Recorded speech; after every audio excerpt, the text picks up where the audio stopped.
assignment in two places, darkroom and digitally. I'm going to show you today how to scan your negatives. I can't remember, has anyone in here already scanned? Okay, great. So you'll see what you guys are doing next.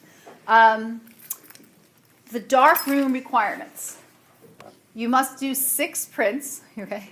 You must do 6 prints in the darkroom. 4 of them are 5 by 7.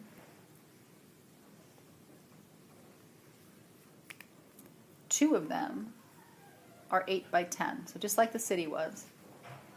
All right, so 6 prints, 4 5 by 7s, 2 8 by 10s. You must do a minimum of 2 extreme croppings. So what I mean by that is you have your negative, which has a certain amount of information in it. I want you to zoom in, really extremely zoom in, so that you're only taking a small portion of that negative and finding an interesting composition from that. The process is interesting, and people sometimes do this for all their negatives. They end up loving it, and they do it for all their negatives, and that's great. If you want to do that, you can. I'm only requiring it for 2. But what you do is you're going to raise up the enlarger head really high before you even start. Raise it up, focus it. Then take your easel and move it around, change its orientation, try diagonally.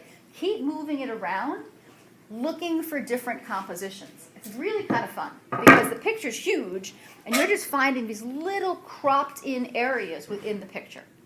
Okay? Minimum of 2 of those. And I don't care which size they are. You can do 5 by 7, you can do 8 by 10, you can do 1 of each, whatever you want. All right? Also, all 6 pictures, you need to keep your standards very high, meaning dodge and burn as needed, change your filter and exposure time as needed, which means you're doing test strips. You've got to do test strips for all of these.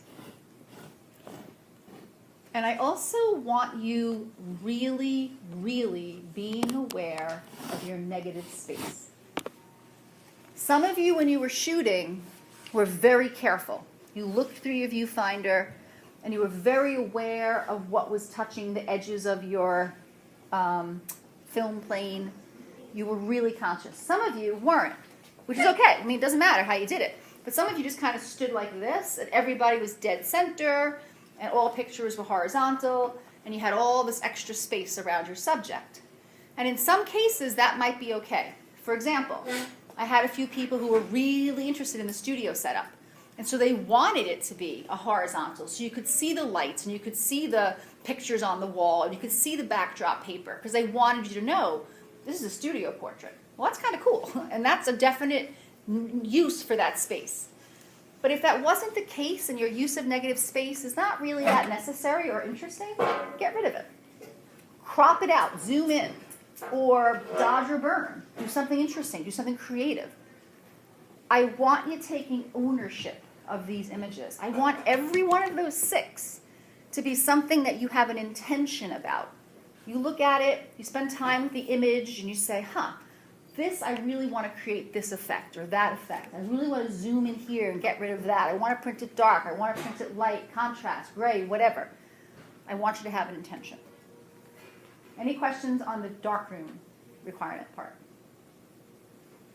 Okay, the digital part.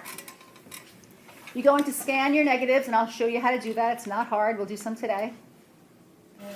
You need to just edit 4. Any 4. I don't care if it's 4 of the ones you did in the darkroom or if they're 4 different ones. I don't care. But you need to edit 4. And the edits are going to be pretty straightforward.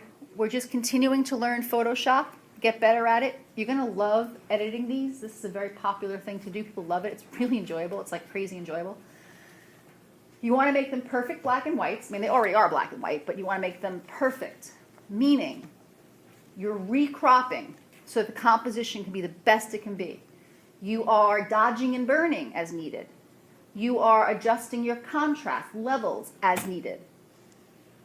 And you're also getting rid of dust, scratches, fingerprints, and imperfections. And a question that comes up a lot, and I totally get it, but what if the imperfections are interesting and I like them? That's going to happen a lot. Like, I find imperfections to be awesome, and I almost never remove them from pictures. I love seeing evidence of film, little hairs, little scratches, all that. I love that. But for your purposes, save a copy so you have that one with the damage and make a perfect one for this class. It's skills that I want you to really master and get good at. And the only way you'll do that is if you practice it. So I don't mind if you keep a separate copy with the dust and scratches, because I totally get it.